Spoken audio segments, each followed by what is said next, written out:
Hello everyone, good afternoon.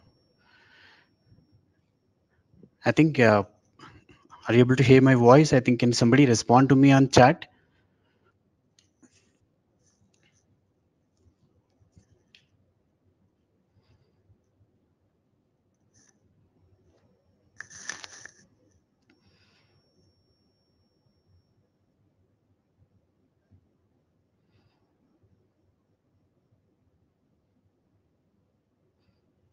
So, can somebody confirm me that, okay, are you able to hear me and my voice is good and audible and you're able to see the screen? You can use the chat.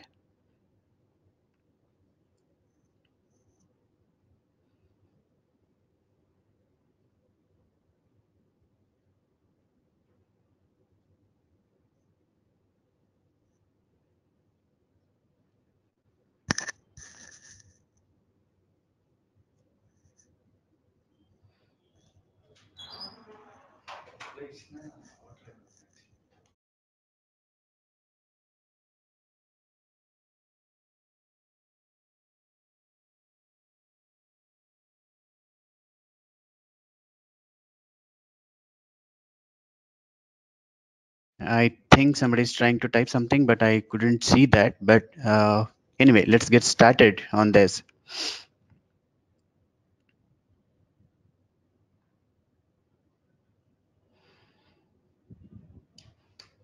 So, good afternoon once again to everyone. So, my name is Pratap. I'm working as a technical architect here. And today our topic is .NET Core. I think the most awaited topic, I believe.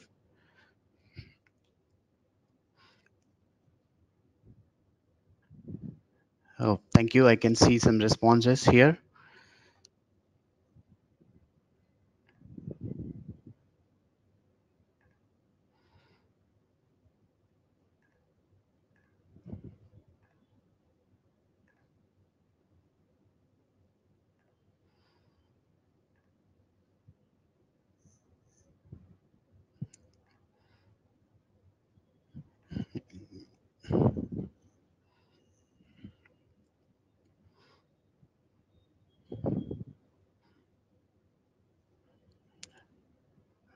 Right.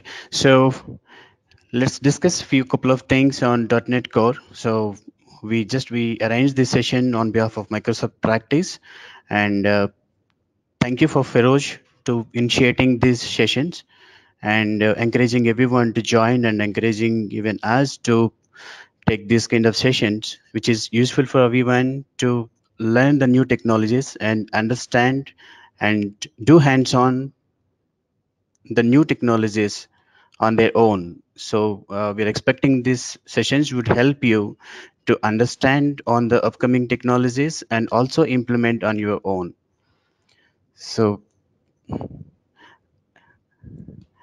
I just would like to just inform you on some protocols during the sessions because we are the first time we are conducting the webinars and the classroom sessions on the different technologies.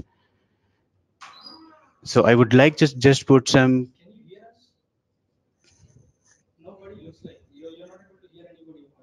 No, it is. This is one way. Yes, yes. So, so I'm. No, I'll let you know. So I'm sorry, guys. There is a question here, so I'm answering on offline. Sorry. Okay. So I just would like to share you a protocol. So scheduled this session as L0, L1, and L2 and L3. Currently, we are at L0. So in this session, we are going to touch base couple of basics of .NET Core and why do you really need a .NET Core and how it is how it is different from our existing .NET framework and and also L1 and L2, L3 will be scheduled as per the feedback what I receive and as per the expectations from the audience. For example, somebody say that, so I want to just create a sample application in .NET Core. So probably the L1 will schedule accordingly and we show that how to create a basic .NET Core application and how to test it, how to add a unit test cases, and how to deploy that. So just an example. So these are all things we'll include in the next upcoming sessions. So I request you to please do mention your expectations in an email when you are sending your feedback out of this session. So this is the first and foremost session, so that we are just calling this as a L0. So we don't go much deeper in these sessions. So we're going to touch base couple of the concepts and a couple of the essentials about the .NET Core in this. And just would like to inform you a format of the webinar here. So since I think technically we are facing some issue for the dual communication, so I couldn't see if somebody is trying to ask me something during the session in chat board. So probably we'll try to attend that. At the same time, this is a one-way communication as of now. So if the because I could see there is 100% attendance. Thank you so much for everyone to join this session. Yeah. So there's a one-way communication. It's off now. So I request you, if you have any questions or if any doubts in mind during the session, you can please make a note of this and you can post me, or you can reply to the same email which you had received from the L&D, and we can send you a response, or we can just post that in the Microsoft Practice community. The same thing applicable for Q&A. Sorry for that. I thought we'll give some 15 minutes time to everyone to post your questions and I'll be answering that. But I'm facing some technical issues in this, so I couldn't see your voice. I couldn't see your chat as well. All right, let's start.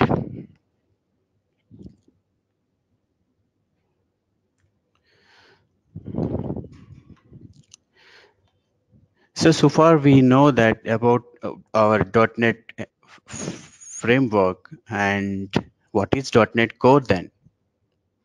So if you ask me, we are well equipped with our existing .NET framework, and yes, we are able to produce applications, we are able to build applications, we are able to deploy the applications.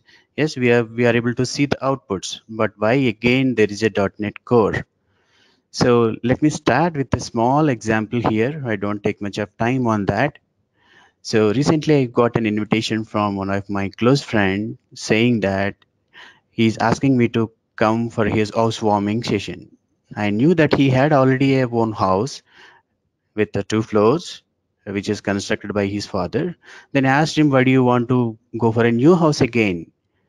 Then he told me that house was constructed a couple of years ago, which was taken initiation by his grandfather, and it was just a very small rooms and a limited access to your kitchen, and they can't roam here and there, and they have a limited resources available, and now they have grown, they learned, and now they have a kids as well, and then the number of users of that particular house gone increased now.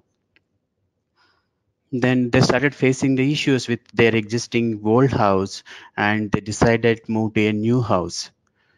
So when they have planned for a new house, ultimately they would love to attend whatever the issues they faced in their old house. Isn't it, my friends? The same thing happened with the Microsoft as well. So after initiating the .NET framework, it is eventually grown. The current version is 4.6.2, if I'm not wrong. So in this journey, so they have improved a lot of things, but at the same time, they're also facing a couple of issues when it comes to a crash platform. At the same time, the optimization of their existing framework. So there are a couple of issues when you build enterprise applications. So they faced an issue while in deploying, at the same time in the runtime environment. So they started addressing all these issues what they experienced with the existing framework, and they started building a new framework called .NET Core. So is that the .NET Core is really required? Actually, or the .NET Core is really new? But to just to mention a point here, before even a .NET Core, I don't know how many of you know that there was one version which is so far called as a multi-platform support called Mono. So this Mono is still there, which is used in Xamarin platform. So let's discuss separately about the Mono and all. So let's come back to .NET Core. So to brief on the .NET Core framework, the first and foremost thing, it's a free and open source. So open source in the sense, I mean, we suddenly get in mind that we remember the GitHub repositories and can I download it and can I change something? If you ask me, yes, and also no, because it is MIT and Apache 2 license based. So there are certain restrictions that you cannot modify certain areas and you need to mention their trademark in that license. So that is called open source, and you can see the complete .NET Core libraries available in GitHub. So you can browse and you can see the source code over there. And the second main feature here, we call that .NET Core is a cross platform. So when we say cross platform, the applications which are built using .NET Core framework can run on Windows, can run on Mac OS, and also in Linux operating systems. So my next slide shows what kind of versions and what kind of OS flavors you can run the .NET Core applications. I can show in my next slide. And consistent across the different processor architectures. So I'm not calling it as an application architecture, it is a processor architecture. So we have a different processor architectures available in the market today called x64, x86 and ARM processors. So the applications, whatever you build on top of .NET Core framework, you can run and you can execute on these different processor architectures. And also the .NET Core framework comes with a command line tool. So what is this command line tool? Surprisingly, so I think people might be thinking that people who are already used their some command line tools earlier, and the people who are using Visual Studio, they may get surprised that what is this command line tool? So let me pause here and show you what is the command line tool.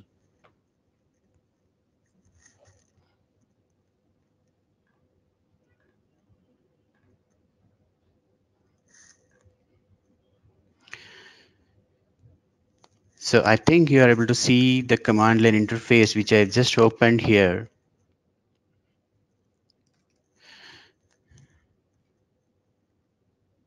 So simply, I'm just typing .NET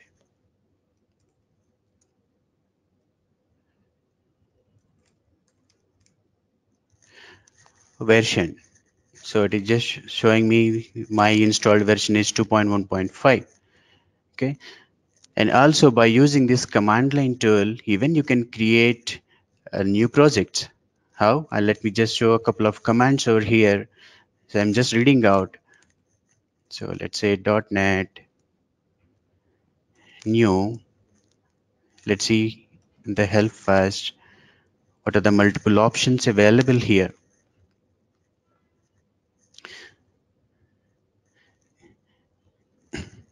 See here, it's showing me all the templates available, which we generally see this window on Visual Studio when you go for a file menu and create a new project. So there are a couple of project template available on the Visual Studio when you want to create a new project.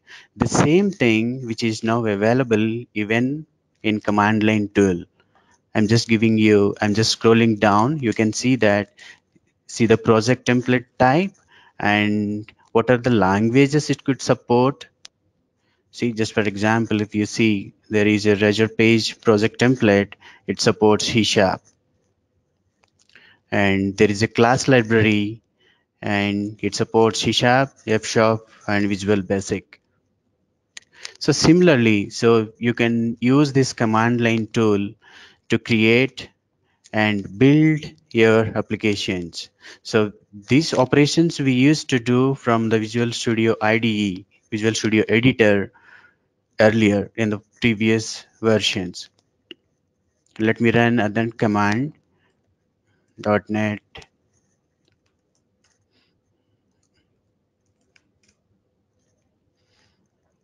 So whatever the projects you created, so you can build from this command line tool. So how this is going to help me here? So you can ask me this the same thing I can do it from the Visual Studio Editor as well. So how this command line tool is helping me out? So let me run another command and answer this question.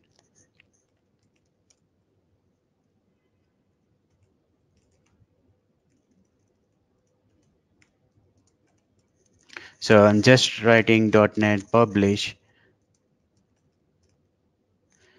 So generally when your project is ready for the deployment, so we publish our project. The same thing you can do it from the command line tool. So as I asked you, so how this command line tool is helping me out? So this is really going to help us when you really create a CI/CD pipeline. So what is CI/CD pipeline? So we generally call that as a continuous integration and continuous deployment. So by using third-party tools like Jenkins and Bamboo, so you can write a script and you can attach this script to your pipeline so that the pipeline can be invoked by an event, and eventually that event gets fired and it can build your application and it can deploy to the destination. So let's say, for example, during the day, I have whatever the developments I made. So I want to deploy that into my QA server in the night 12 o'clock so that that build is ready for my testing team for the next day. So how do you achieve this?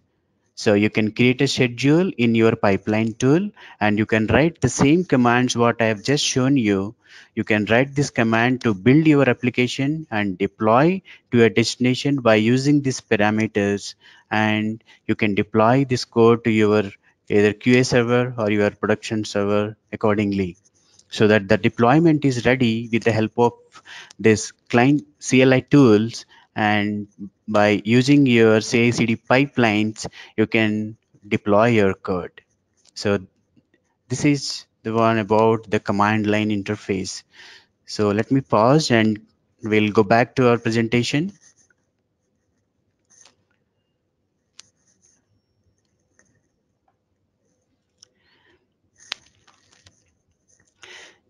Yes, so we were just discussing the command line tools. So we have just seen how the command line tool is helping me. And the next point is the flexible deployment. So when you say the deployment, so for example, let's say I'm just hosting my application in an IaaS. So I should have a framework ready, available in my server, and it is targeted to a single version. And with the recent technology improvements, so I want to containerize my source code. So what is the containerization? I think probably this will cover in upcoming sessions. So and also we can create some containers using .NET Core and how that is going to help us. So to just explain or to give a brief about what is the container is, it's a package of your base libraries and your core infrastructure. So once it means if you create a container and that container can run in your Windows and in any other operating system because operating system agnostic, and the compatibility. So the .NET Core is also compatible with a .NET framework. So far the .NET Core is the fork version of the .NET framework. It's not the completely new, but it is a completely rewritten code. It's not copied from the existing .NET framework, but it is forked from the .NET framework and supports Xamarin and Mono. What is Mono? I have already explained you. and there is a .NET standard. So .NET standard is the standard library which all the frameworks are adhered to. Because, for example, you have a huge enterprise application and you have a couple of modules inside that, and you want to create a bridge porting your existing framework with the latest .NET Core framework. So what you do, you can just create a .NET standard library, and you can use that standard library as a bridge between your latest .NET Core framework project and your legacy ASP.NET project. So we'll see in deeper by creating some sample application in upcoming sessions how the .NET standard is going to help us in the transition period. And the next important point is, yes, though it is open source, it is supported by Microsoft. And currently the .NET Core supported languages are C Sharp, and Visual Basic is limited, and F Sharp languages. So, I mean, you can use these languages to create to code your programs and deploy. So I can show you why Visual Basic I said there's a limited. So let me take a pause and I can show you why it is limited.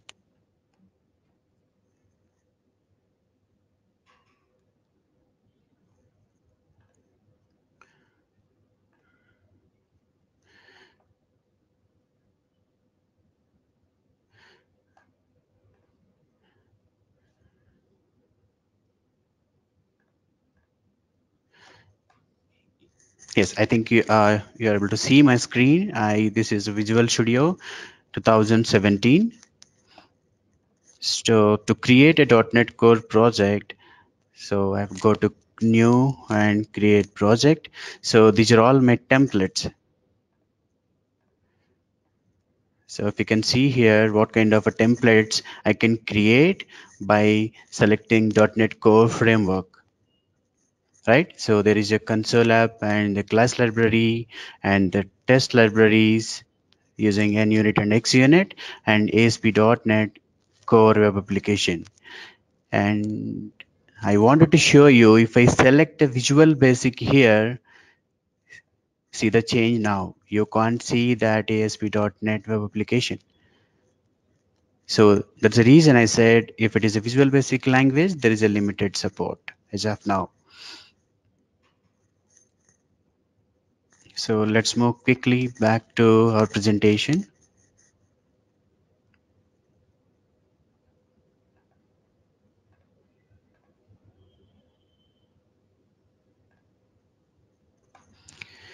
Yes, so we are done with this first level of this session. So again, so let me try. If anybody can type here, if I can see your response over here, or if you have any questions, then I'll open up your phone.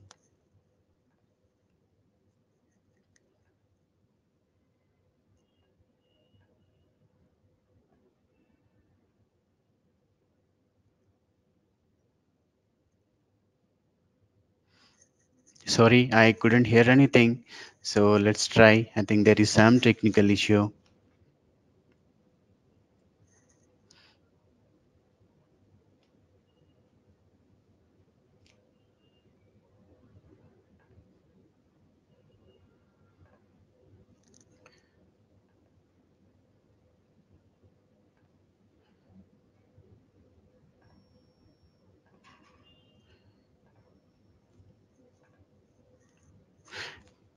Right, guys. So let's move ahead. So I'm just wait on the screen for a moment. So though it is said it is supported for, I mean, it's a cross platform, but it is limited to these versions. So I have listed all possible versions here from Windows and Mac OS and Linux. And also I made a note here so there are a couple of versions which currently .NET Core is not supported. So if somebody want this information, you can just pick up the screenshot, or if you are okay, let's move ahead.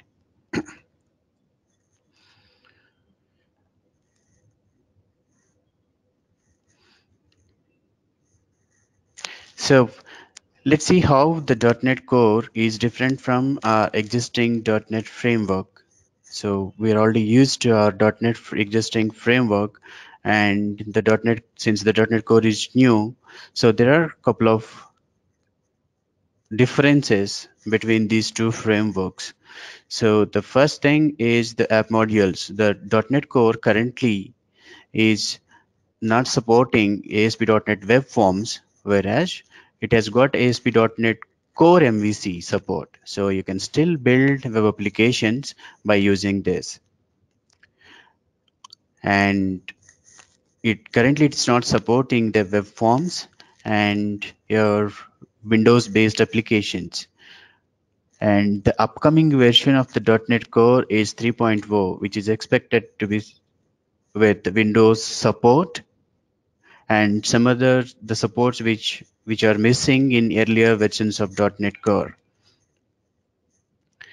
And the APIs and subsystems and how the platforms, because existing framework we know that it doesn't support other than Windows OS, and the existing framework is not an open source. Okay, and when it comes to the APIs and subsystems, to explain you better on this, so let's understand our development environment. So let's say we all know that. So we know the Visual Studio, we know the IDE, and we know the framework. We start developing our applications using some libraries which are already available. And I'm just taking some general statements here because it's not applicable for everybody, but most of us. So even I started programming, so I cannot classify that what is my IDE and what is my framework and what are my base libraries and for which operating system I am programming for. So these are all the multiple layers actually which helps us, which is differentiates existing capabilities of the .NET Core and existing .NET framework. I think you're clear on that. So the first and foremost screen what we use, that the Visual Studio, right? It's also called as an IDE. It's an editor which used to edit your code. And behind that there is a framework, either in the .NET framework or the .NET Core framework, which provides you a capability of underlying libraries which understands your code, and there is a CLI and which understands that and takes that output and which makes a build which can be understandable for your hardware. So this is actually a multiple building blocks when you develop an application or when you deploy to a server. This is generally happens, I think. So I think we are clear on that. And the ASP.NET Core is again based on the .NET Core based libraries, which are different from .NET Framework libraries. So that's the reason we are calling this, which is very lightweighted.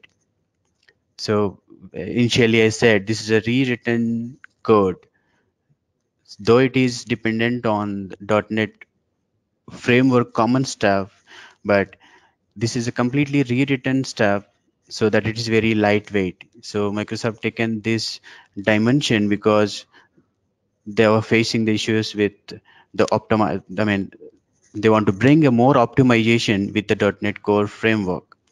So just to give an example, if you create a basic application with very simple REST calls, it is expected the publish folder, it's around 28 MB if you use your .NET framework. With the .NET Core, if you create the same set of simple REST APIs, including get, post, with a simple output, it is less than an MB.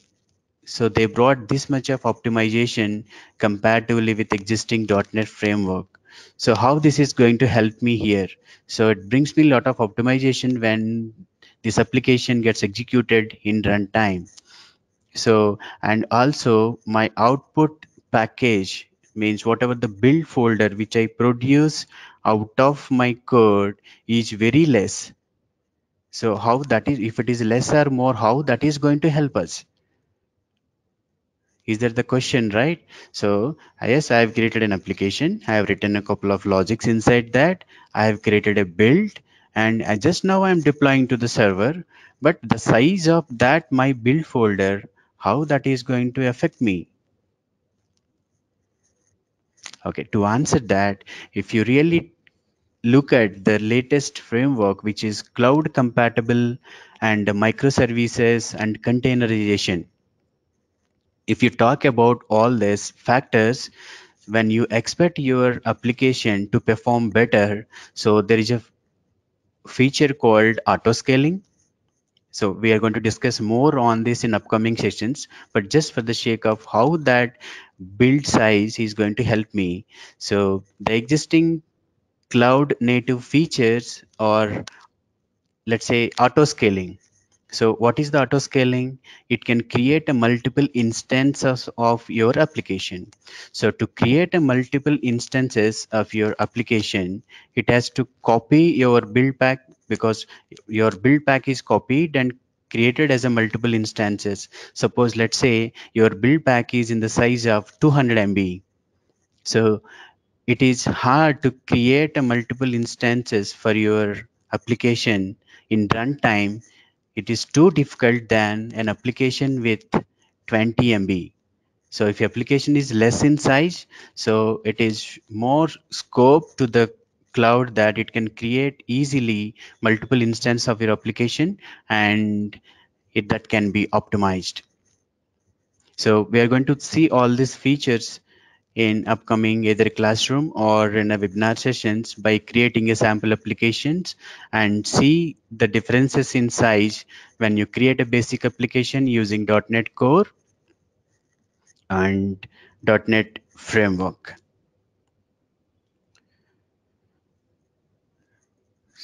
So let's see that. So this is what I was explaining, that what are the base libraries for .NET Core and .NET Framework.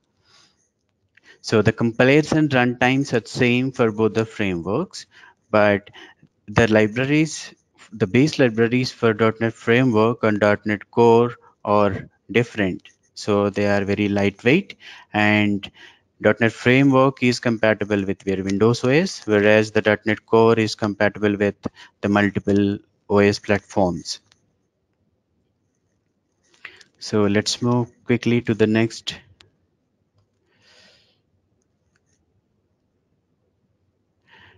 And this slide is also talking about the same thing, what kind of editors are supported here and what kind of operating system supported for existing .NET framework and the .NET Core. So basically these are all explaining the differences between your existing .NET framework and the .NET Core.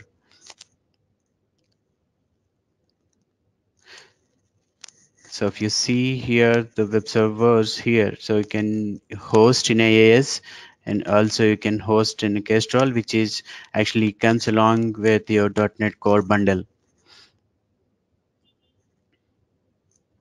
And let's move next.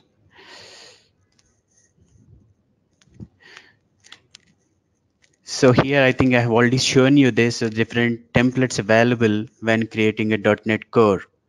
So I don't have to explain much because we are already know what template is going to do what, because we are already used to this kind of templates. But whereas the key point here is the ASP.NET Core Web Application template is not available if you're going to, if you want to use Visual Basic as your language, your programming language.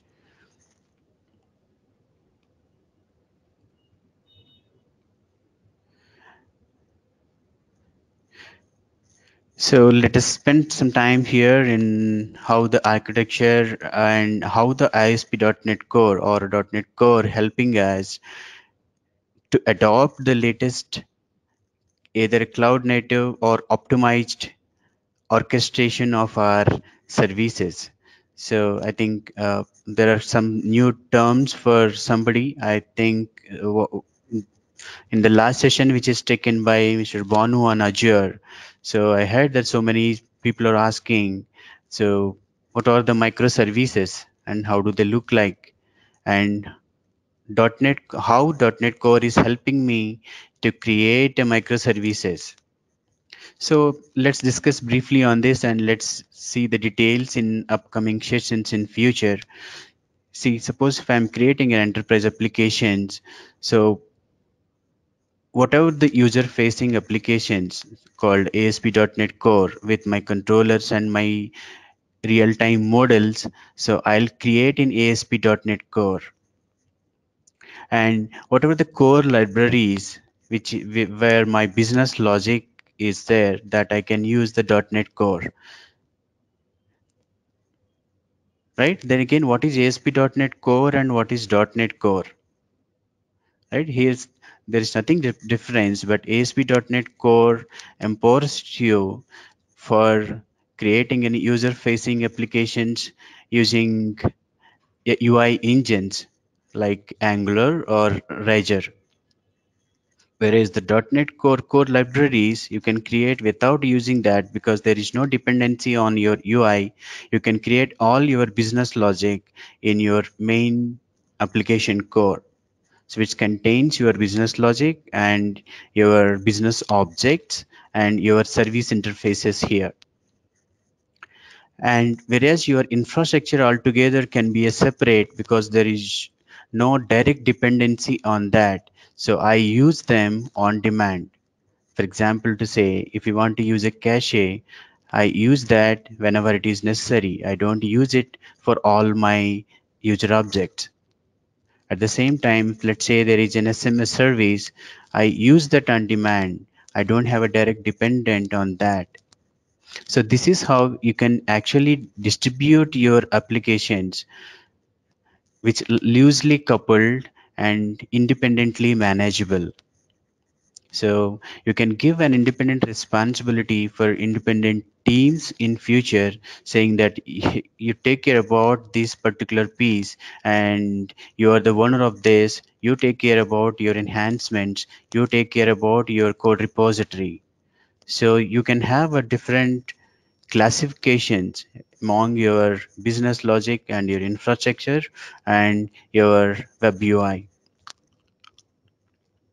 And your data layer can be separate, and you can even design your middle layer using NoSQL databases. So what I mean to say here is you don't have a direct dependency when you create a new project using a .NET Core. So you can leverage your application saying that I want to use only a class library here. I don't have a UI, so that whatever the output which is produced out of your project, which is very minimalistic and which is very closed and which is very strictly built on top of your requirement without unnecessary add-ons,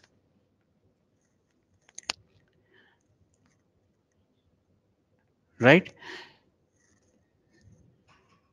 So let's move.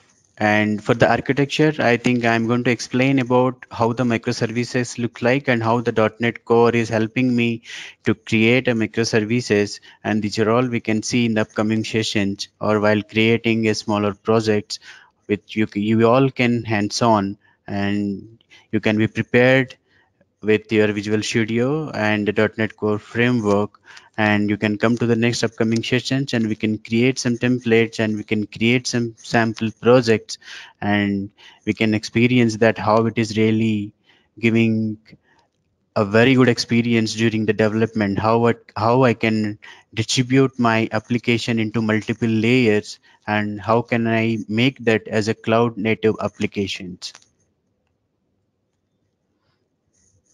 All right, so let's move to next slide here. Here, after selecting, this is again showing that the templates between your existing .NET framework and the .NET Core available templates. So if you see here using the .NET Core, you have an API and a web application, and web application with your MVC, and web application with your Angular, and web application with React JS.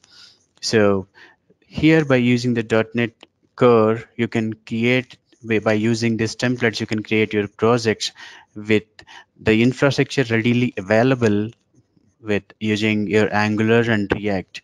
So of course, there's no JS installation and all required that we can see when we have an hands-on session. And the right side window is your existing .NET framework project templates. So here you have an capability of creating and web forms and with MVC, and you can create a web API with a single page applications.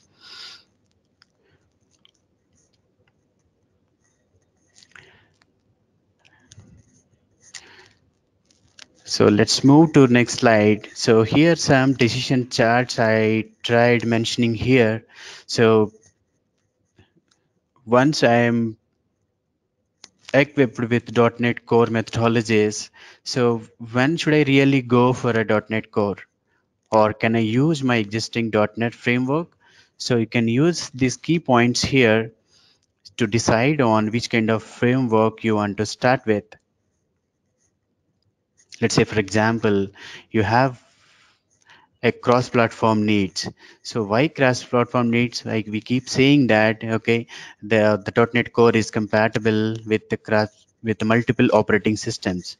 So this is a very key point here. So when you want to deploy your applications into cloud, so there are multiple options available.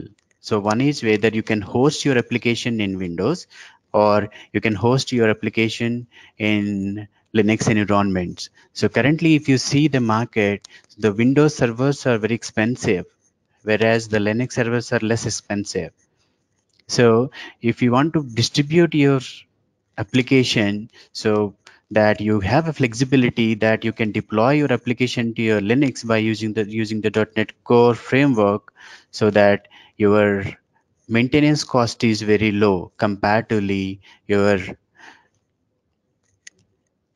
I'm sorry, I think I did something. I lost the window. Yeah, I think we are back. So the maintenance cost of Linux is very less than the maintenance cost of Windows.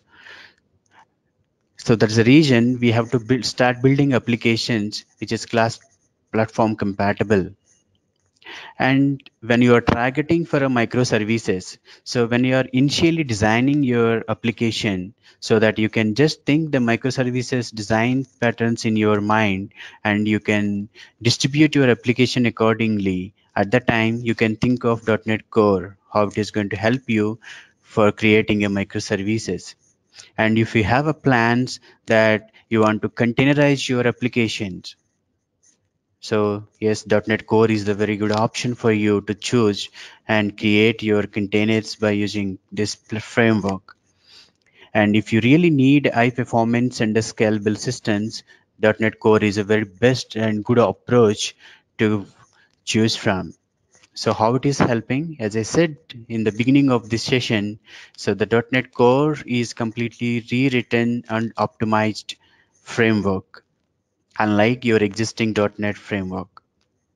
So if you want to create a simple applications which is highly scalable with and highly available in the cloud, so I suggest you to go and choose a .NET Core and create your projects. And if you need a site-by.NET versions for applications, here's .NET Core. But how this is hard to explain in the session, so we can see in the hands-on session how this is going to help us. And it's not necessary that always you should choose the .NET Core. So I have given the criteria here. So if you have already an enterprise application running with your existing .NET framework, so it is highly recommended that you extend that. So as I explained earlier, .NET standard library is going to help us in the transition period so that you can transit or you can migrate your application to .NET Core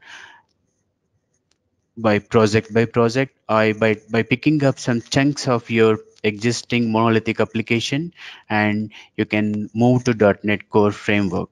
So it's not recommended that at the same time you pick up the complete project and convert that into .NET Core. It is not recommended. And since the .NET Core is evolving and still we don't find certain availability of .NET Core versions for the third-party libraries. So if you are using any third-party libraries which .NET Core doesn't have any support, then it is highly recommended that you go ahead and use .NET Framework only until unless there is a official release available for the third-party tool. And yeah, I think remaining this, I'm good. I've explained pretty good when to choose the .NET framework and when to go for a .NET Core.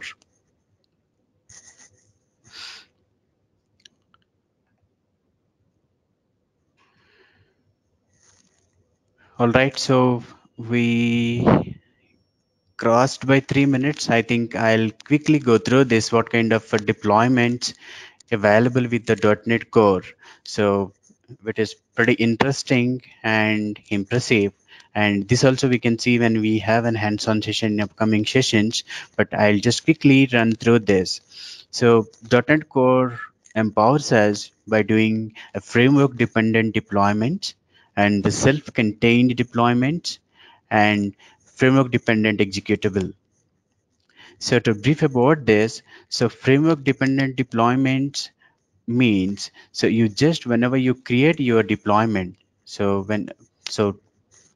at the surface level, if you see when you create your publish folder which can be deployed into server, so what are the libraries are getting packed inside that. So this behavior is different from the type of deployment where what you choose. Suppose if you see that the framework dependent deployment, so whatever the libraries you have, you coded instead of selecting the .NET Core base libraries. So the build pack contains only that set of libraries and it is dependent on the base libraries in the server. For example, you have taken a VM and you have deployed your code, and if the server doesn't have the .NET Core base library installed, then you cannot run your application. Then what is self-contained deployment? So the self-contained deployment gives you ability to completely pack your build libraries along with .NET Core base libraries as well.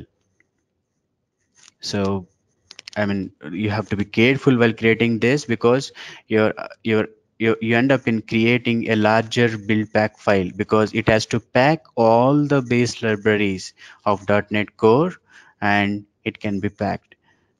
And this is good when you're not sure about your target environment. Though the self-contained deployments are good when you're not sure about your target environment. So this we can see when you have a hands-on session how this self-contained deployments looks like and how these are going to help us. And the framework dependent executable is similar to your framework dependent deployments, but the only difference here is you can directly execute without your .NET runtime.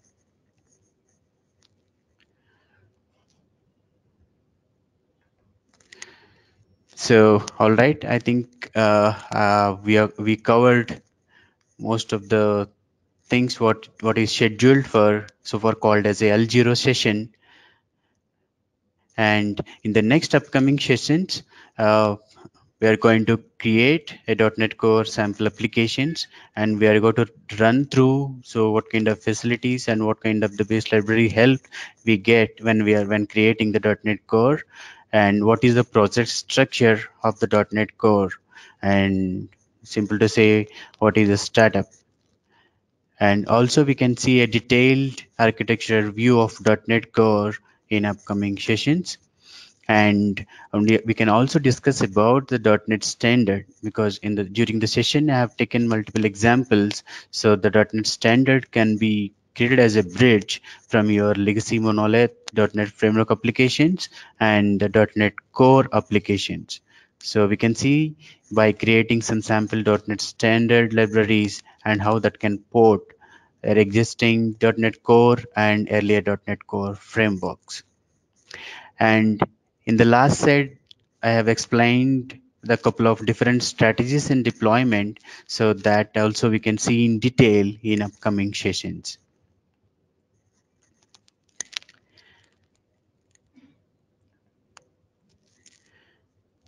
So thank you guys. Thank you for attending. Thank you for your time.